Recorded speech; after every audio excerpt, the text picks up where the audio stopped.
Hello and welcome to the We're Not Experts History podcast. To change things up, my name's Sarah, and with me today is James. Hello, James. That's just confusing, but hello, Sarah. How are you? No, I'm well. I don't like it. Let's go back. Let's go back to being ourselves for the purposes of the podcast. Yeah, I think that would explain the dull choice of subject matter.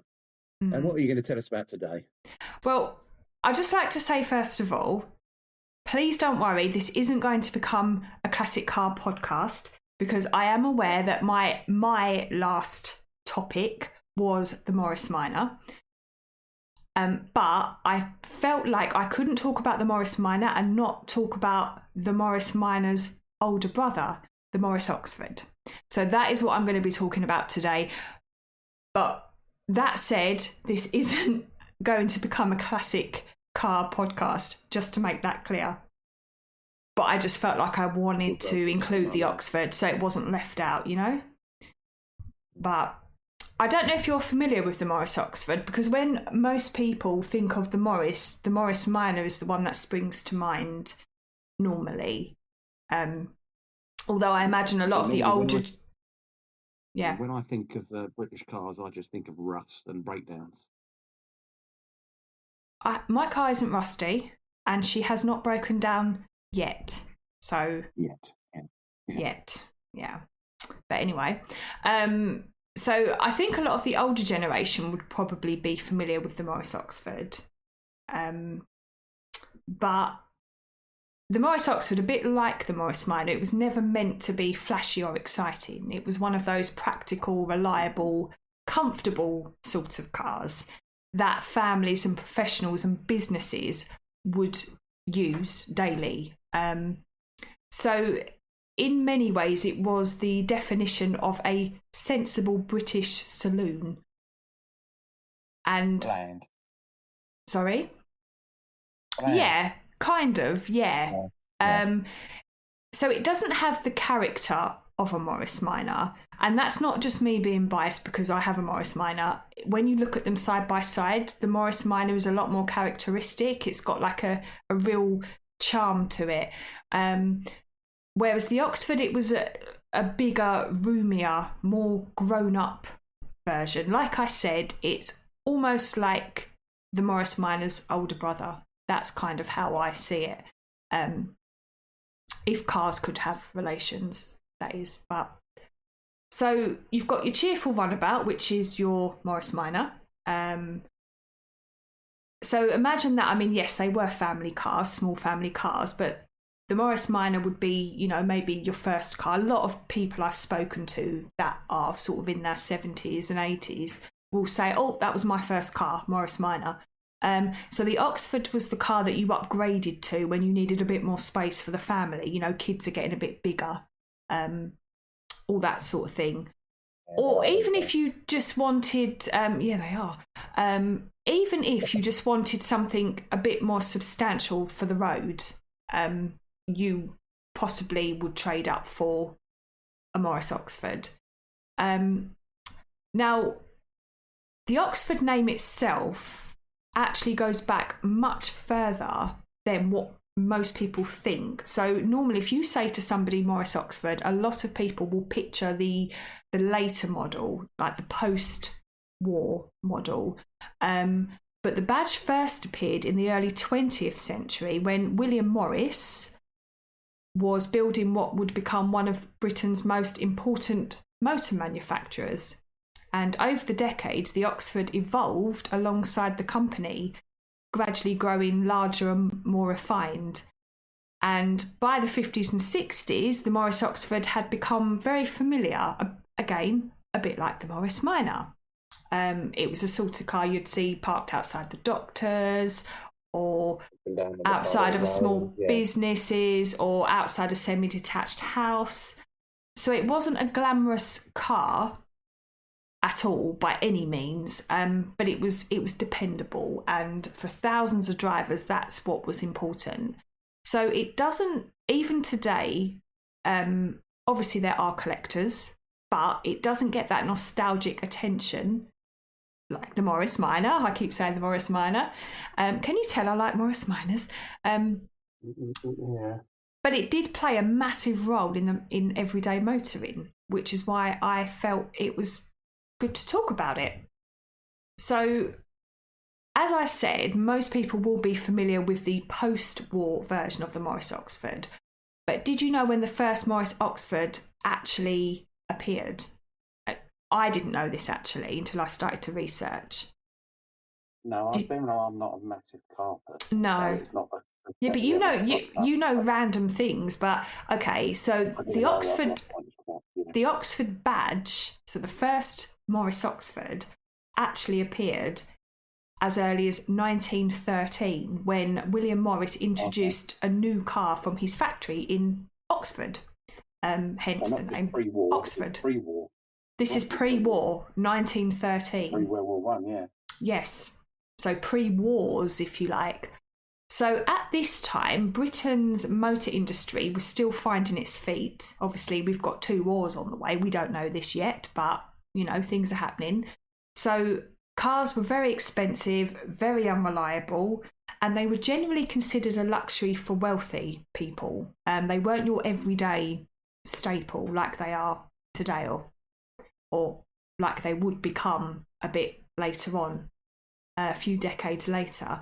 So William Morris, and for anyone that has listened to the earlier podcast on the Morris Minor, which I recommend you listen to, I talk a little bit more about William Morris, but his ambitions were a little bit different to most car manufacturers, and his goal was to produce very simple, practical cars that ordinary middle-class families could realistically afford. And the Oxford became one of the models that helped things to move in that direction. So the very first Oxford, which, as I said, I keep saying as I said, sorry about that, it first appeared in 1913, and it was a sturdy little car, 1 litre engine, top speed of around 45 to 50 miles an hour, which, you know, isn't too bad. Yeah, I mean, I wouldn't want to go 45 or 50 in one of those, looking at them. But although, I mean, that's quite a leisurely pace today, most people will be driving around at 70 plus. Not me. I can't do 70 in my car, so... But by the standards of the time, that was considered very modern and very dependable. Now, car manufacturing back then was a bit different in that Morris, for example, relied on components supplied by other manufacturers. So the engines and the gearboxes and the axles, it was a bit like buying a kit car. So he'd buy all the bits and then he would assemble them into a finished car at his factory. And this was common practice, not just for Morris, but for most car manufacturers of that time. And despite the modest performance, the Oxford, so the 1913 Oxford, did help to establish William Morris as a serious player in the growing motor industry.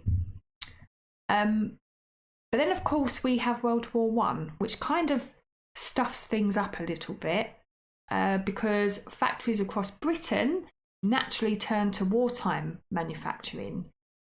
But after the war, Morris very quickly, he wasted no time getting back to car production, and he continued to develop the Oxford range. So during the 1920s and 30s, there were several updated versions of the Morris Oxford. And I won't go into detail about those because we'll be here all night. I'm more going to focus on the post-war, because that will be what most people are familiar with. But pre-war, so pre-World War II, I'm talking now. So between the 20s and the 30s, there were several updated versions, and as the cars were updating, engines were becoming larger, and slowly the cars were beginning to resemble the familiar saloon shape we associate with classic British cars today. And by the late 1930s, the Oxford had evolved into quite a respectable mid-sized family car that was very practical, very solidly built. And it very much kept in with William Morris's philosophy of sensible motoring. So it really was a car for changing Britain, because Britain's changing a lot. And these interwar years, so between the First and the Second World War, this was a time when car ownership did begin to slowly expand beyond the wealthy. Roads are improving, motoring organisations are starting to grow, and more families are beginning to see cars as something useful rather than an extravagance. And models like the Oxford, they helped to make that possible, because they weren't glamorous. They were not glamorous sports cars, they weren't luxury machines, but they were very solid, very sensible, very reliable. And they were built with everyday life in mind. And it's quite funny, because when you look back on the early pre-war Oxford, they look very flashy, don't they, compared to cars today. But back then, they would have been a very simple design, and they would have been considered as quite basic. But they look quite fancy to us now, I think, anyway. Yeah, it's like a motorised coach, like an old-fashioned. Yeah. A lot of cars, they're going back where you bought the chassis, and then you had to go to a coach maker to build the rest. So it might be that, or that might be one of the out the factory doors. Well, that was, as I was saying earlier, the way it kind of operated then was that a lot of the parts manufacturing was done elsewhere, and then the car makers would get all the parts and almost like ordering a kit car offline and building it yourself. It was a bit like that. And this could be why a lot of early cars did resemble each other a lot, because they were probably all using the same manufacturers to build the cars, but they just had slightly different designs. Now, the story was about to be interrupted again by another global conflict, World War II, and civilian car production once again ground to a halt. But when peace did return, the Morris name and the Oxford badge would re-emerge in a very different Britain. And it was in these post-war years that the Morris Oxford would become the familiar car that many people remember today. So World War II has ended, and Britain was a very different place from the country that had entered the conflict 6 years earlier. So cities have been bombed, the industry's been stretched to its limits because everything's gone on hold, because, it's just about the war effort. And everyday life is still shaped by shortage and rationing. That's still ongoing. And unsurprisingly, cars have taken a bit of a backseat during the war years. And like in the First World War, factories that were producing vehicles and vehicle parts have been turned over to wartime production. So they would have been building things like aircraft parts and military equipment. But when peace returned, the British motor industry had to start again, and they had to start quickly. But there was a problem. So to build or rebuild its economy, Britain needed to export goods, because economy is literally ground to a standstill, and they now need to get things moving again. So the government really started to push manufacturers to sell cars overseas wherever possible. And there was even a slogan at the time called "Export or Die," which is very dramatic, but that was actually a slogan at the time. So for companies like Morris Motors and other car companies, this meant developing cars that could appeal not only to British drivers, but also to buyers in places like South Africa, North America and Australia. And this would have had quite an impact on the overall design of the cars, because now they're not just thinking about, what do the Brits want? They're not just considering our road conditions and our country and our style of driving. They also have to think about overseas. But even at home, the needs of motorists were also changing. So families are now wanting cars that are more practical and reliable, not just a luxury. And the days of these tiny, basic pre-war cars, those days were beginning to fade, and drivers were beginning to expect not luxury exactly, but a bit more space and refinement, something a little bit more reliable, a bit more solid. And as roads were improving, long distance travel was becoming more common, and the car was starting to become an important part of family life. So not just an occasional convenience. It was becoming not normal to have a car, but it was becoming more the norm, in a way that if you were a middle class family, you had a car. So in 1948, as well as the Morris Minor, Morris also introduced the Morris Oxford MO. And this was the first truly post-war version of the Oxford name. And if you look at the two cars side by side, you will see a huge difference in... It was a dramatic change from the from the pre-war version to the post-war version. And the Oxford MO was unveiled at the British International Motor Show. So this is one of the first major motor shows after the war. And compared to its pre-war predecessors, the MO, it did feel like a step into a more modern age. So it was much more smoothly styled, it had improved comfort, and it had a much more dependable engine, which made it a practical choice for families. And again, it wasn't flashy, it wasn't exciting, but that wasn't the point. It was designed to be a sensible car, a car that could carry a family, handle everyday journeys, and do so without making too much of a fuss. So in many ways, the Morris Oxford, it sounds a bit strange, but it kind of embodied the spirit of post-war Britain. You know, that practical, hard-working, determined to move forward vibe. It was almost like the car market was beginning to reflect that, if that makes sense. That's how I see it, anyway. Yeah, it does look very much like the Minor. It does. It was kind of a bigger version, a roomier version, hence me referring to it as the Minor's older brother. Now it does, I'll come to this, but it does change a fair bit. But the early MO model, yes, very much like the Minor, that curvy kind of shape with the little face. But it did change a fair bit throughout the generations. So this was 1948. And then in 1954 till 1956, you had the Oxford Series 2. So this was one step up. And by this time, Britain's beginning to feel a little more optimistic about things. So the worst of the post-war shortages were easing, televisions were appearing in living rooms, and the idea of a family car is becoming even more common now. So the Oxford Series 2, that reflected this change in mood.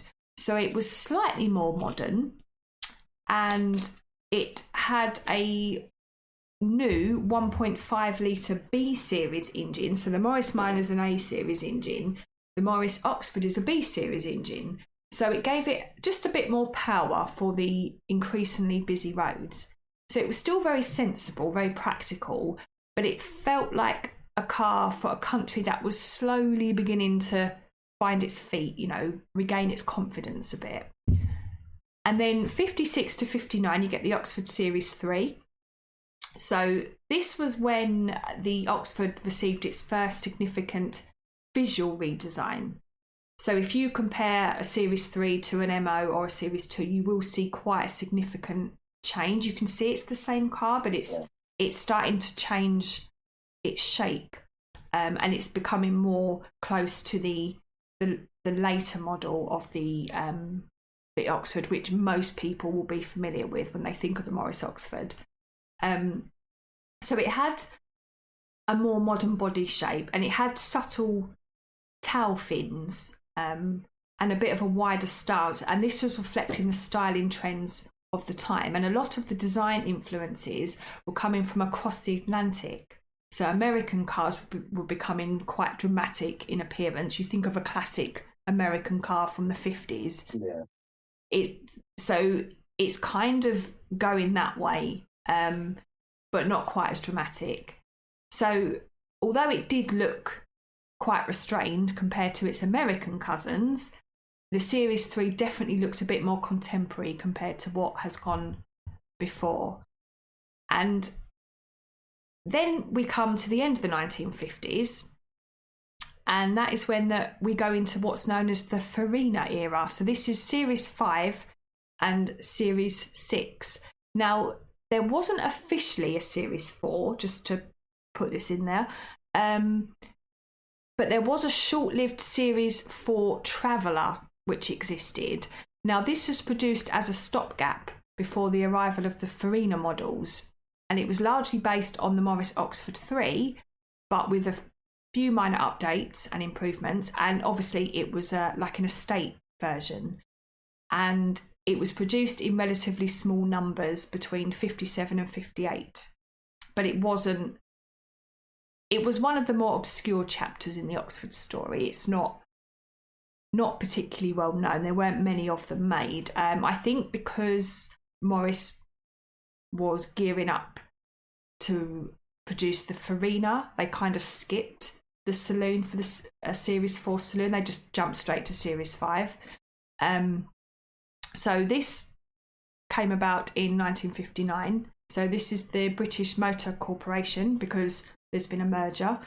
And they unveiled a completely redesigned Morris Oxford. So it was known as the Morris Oxford Series 5, and it introduced a completely striking new body style. And it was created by the Italian design house Pininfarina, which is where we get the term Farina era. And I don't know if I pronounced that correctly. Pininfarina. I just said it how it was spelled, but anyway. Yeah. Okay. Now, the result was a car that looked very different from the early Oxford models. And honestly, if you could put the two side by side, they do look like two different cars. It's like putting the latest version of the Ford Fiesta next to a Ford Fiesta from the 90s. They're both Ford Fiestas, but they're completely different. You wouldn't think they were both the same car, but they are. They've just been massively updated.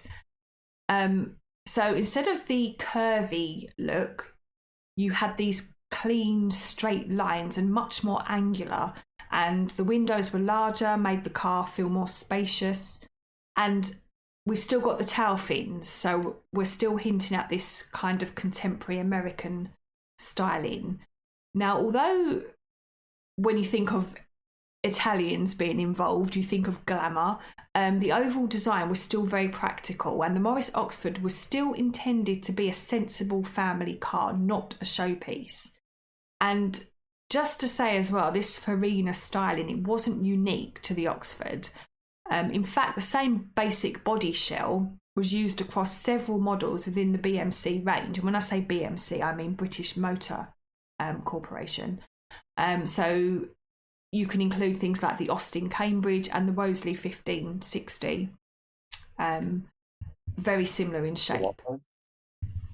It's either Wolseley or Wolseley, I don't actually know. Or Wolseley. Wolseley, could be that. It's got a L on the end.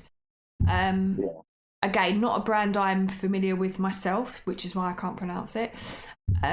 But so that was the Series 5. Now, 1961, it was updated again, and the Morris Oxford Series 6 was introduced.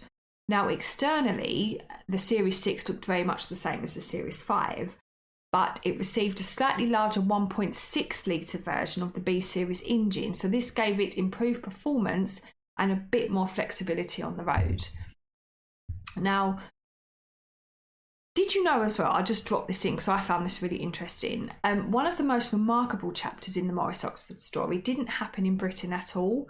In 1957, so this is Morris going global now. 1957, the Indian company, and apologies again for pronunciation, I might say this wrong, Hindustan Motors. Hindustan. That sounds right, Hindustan. They began to produce a licensed version of the Morris Oxford Series 3. So we're back to the Series 3 now. and the car was renamed the Hindustan Ambassador. So it was basically an Indian version of the Morris Oxford, and it would go on to become one of the most famous vehicles in Indian history. And while the Morris Oxford disappeared off British roads in the early 1970s, the Ambassador, that continued to roll off the production line for decades. And in fact, production actually continued right up until 2014. So the basic design of the Morris Oxford lived on for almost 60 years compared to... That's quite sad. I did know that. That's one of those weird things that you would know, actually. It appeared in one of the Top Gear specials. There was someone driving one of those. Yeah, so they were very, very well known in India. And to be honest, you would probably still see a lot of them on the road, because 2014, that's not very long ago. So you'll probably still see a lot of them on the road today if you happen to go to India. But moving on to, so that's kind of basic history of the ever-changing Morris Oxford post-war. But moving on to the Morris Oxford in everyday life. Now, as I keep saying, part of the appeal, or most of the appeal, was the Oxford's reputation for being sensible, dependable, and just reliable. And like the Morris Minor, it wasn't designed to be fast or flashy, but it did offer something far more valuable, which was reliability and practicality. So for many families in the 50s and 60s, owning a car was still a very significant investment. So running costs mattered.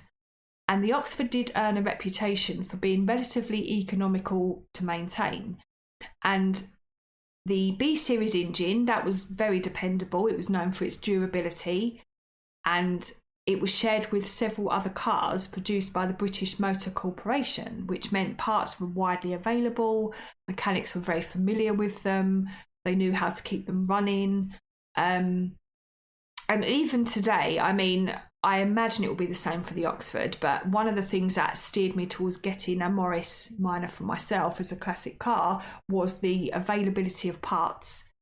Even today, they're just so widely available that they are one of the easiest classic cars to maintain. Yeah. I mean, I almost bought, before I went to look at Nell, my Morris, I almost bought a Hillman Minx that somebody had for sale. Someone I knew had it for sale, and they were letting it go at a very, very good price. And it was a lovely car. I don't know if I sent you a picture. It was the old taxi. Had a taxi thing on the top. But anyway, I know them, yeah. As an example, the reason it was going so cheap, and the guy was quite transparent about it, he said, the reason I'm selling it so cheap is there are not many of these around and you will struggle to get parts, just so you know. So with that, I decided to stick with the Morris Minor, and yeah, good choice. But anyway, that was a slight diversion, but just to compare parts. So imagine how easy it would have been then, when they were kind of still being churned out of the factory, how easy it would have been to get parts and get them repaired. Fuel economy was also very respectable for a car of its size. And later models, I mean, this sounds crazy now, but later models could achieve about 30 miles to the gallon under normal driving conditions. I know, you laugh at that now, but then that was very reasonable. Now, insurance and tax costs, they were also very manageable. So it made the Oxford a very attractive option for middle-class families looking for an everyday car, because it wasn't a money pit. It was just a very sensible, easy to maintain car. Now, the fact it had a very roomy interior, that was another major advantage compared with smaller cars of the period. It offered very generous seating for up to 5 passengers. The Morris Minor you can only fit 4. And it had a reasonably large boot, so it was ideal for family and for travelling and shopping and all those sorts of things. It was very sturdy, So it also was a very popular choice for public service vehicles, and various British police forces operated Oxford saloons during the 1950s and 60s because their durability and the roomy interior made them ideal for long shifts and patrol work. Maybe not for high-speed chases. But that said, I say that back then, you probably didn't get high-speed chases compared to high-speed chases today, because nothing would have been able to go that fast, probably. So they didn't need to be able to go 100 miles an hour. But anyway. Now, in some towns, the Oxford also found work as a taxi. So it was used as a taxi quite commonly, and its generous interior did make it very comfortable for passengers, and it was mechanically tough enough to spend several hours on the road, which was great. So it never really sought the spotlight, but it definitely earned its place as one of the dependable workhorses of British motoring. But it did end. It didn't last forever. By the late 1960s, the Morris Oxford is a very familiar sight on British roads, and for many years it has filled a very important role as a dependable mid-sized family saloon. Very practical, very roomy, very straightforward. But the car industry is rapidly changing, and drivers were beginning to expect more modern styling, improved performance, new engineering, and newer models were starting to appear on the market. And they had features like front-wheel drive. They were much sleeker in the body. They had more advanced suspension. So although the Morris Oxford has been massively adapted over the decades, it is fundamentally based on a design that dated back to the 1950s. And compared to newer cars on the market, it was beginning to feel a bit old-fashioned. And during this time as well, so the late 1960s, the British motor industry is going through a time of huge upheaval. And in 1968, several manufacturers, they merged to form British Leyland. So that brought together brands such as Morris, Austin, Triumph and Rover. So they're all merging. And within this new structure, the older car models, they were gradually being phased out because there was a lot of European influence. And with the increasingly modern European cars, they were kind of pushing the old British cars to one side. And 1971, that was when the last Morris Oxford 6 was, Series 6, was produced. And the Morris Marina was its successor, and that had been designed. Not a word I would use. No, it was intended to be its successor. I'm not saying it was, but that was the intention. And the Morris Marina, it was designed to appeal to a new generation of drivers and compete with the popular European cars of the time. And I do know as well that the Morris Marina did also come in automatic, which I don't know if the Morris Oxford did. Now I know the Morris Minor doesn't. Unless you have it converted, you will not get a Morris Minor in automatic. They were always stick shift cars, manual cars. The Morris Marina did also come in automatic, which when you go back that far, automatics were very few and far between. So that, that was for somebody that couldn't get on with the older clutch pedal and all of that. That was a bonus. And yeah, that was it. That was it for the Morris Oxford. And going back to what I said before, it was never intended to be glamorous. It wasn't designed to break speed records or make people stare on the streets. It was built to provide dependable, practical transport for everyday people. And it did manage to fill that role for more than 2 decades after the war, carrying families on holidays, commuters to work. It served in public roles. It worked long hours as a taxi. And it essentially became part of the everyday landscape of British roads. So throughout its various generations, so from the early post-war models to the later Farina design, we see the Oxford adapting and evolving to meet the changing needs of British drivers through the years, but it just couldn't keep up ultimately. It evolved, it adapted, it did what it could, but ultimately it was phased out. And when production ended in 1971, it just quietly just, there was no fanfare.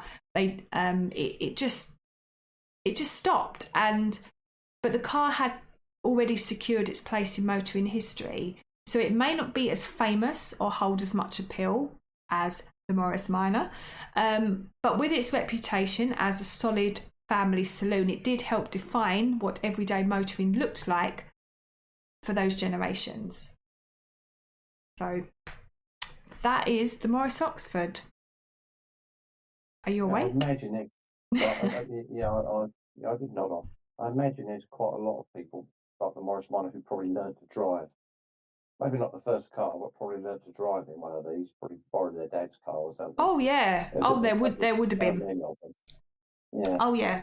They, like I said, they were a bit like, they were sort of the grown-up version of the Morris Oxford. So yes, a lot of people will say, "Oh, my dad had one of those," or "My uncle had one of those." So they are very, very familiar cars, but it was just interesting because when most people think of the Morris Oxford, they think of the later version, the post-war version. You don't think about the Morris Oxford existing prior to the two world wars. And in a sense, although it was a Morris Oxford by name, it was a very, very different car. When they introduced the Morris Oxford MO, that was like a completely different car compared to what had gone before. So it almost was a new car in a way, it just had the Oxford badge on it. But yeah, so that's that. That's the Morris Oxford. Yeah, I noticed that the MO was also designed by Alec Isagoni, who designed the Morris Minor. Yes, that was actually a very important point that I should have mentioned. But when you see the MO compared to the Morris Minor, which they came out at the same time, the same year, you can see the resemblance. The MO was just a bigger version of the Morris Minor. It was just a slightly bigger version. The big brother or the big sister of the so that's the Morris Oxford, everybody. So hope you found that somewhat informative. Your silence speaks volumes. I advise our listeners that sometimes playing music to people in comas can wake them up. It wasn't that bad. Come on. But anyway, that's me. Anyway, thank you for listening. I've just got to wake myself up now. Come on. Please remember, we are amateurs. If that hasn't been made clear yet. Boring amateurs. We are not becoming a motoring podcast. We are not, no. Because if we are, this is my last one. You spoil it, but no, we're not. Bye.